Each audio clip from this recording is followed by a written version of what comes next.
Мына бала бойын өсіру үшін күн сайын санын инемен шаншиды. Ал бұл шаншығаны 10 жылға созылды. Мамасы жанашып көмектескісі келеді.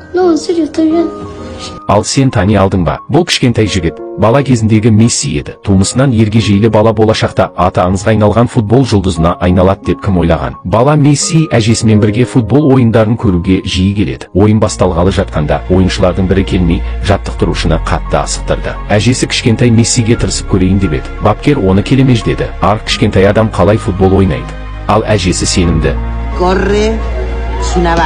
Шарасыдан жаттықтырушы оған мүмкіндік берді. Осылайша Месси алғашқы футбол ойынын бастады. Бапкерде мүлде үміт болмаған. Бірақ жұртты таңғалдырғаны аласа бойлы бұл баланың дриблингі мен жылдамдығының басқалардан әлдеқайда жоғары болуы. Ол старттан кейін көп ұзамай қатарынан бірнеше адамнан өтіп барып гол соқты. Ал жаттықтырушы қазына тапқандай әжесінен күнде түстен кейін Мессиді жаттығуға әкелуін өтінді. Көптеген адамдар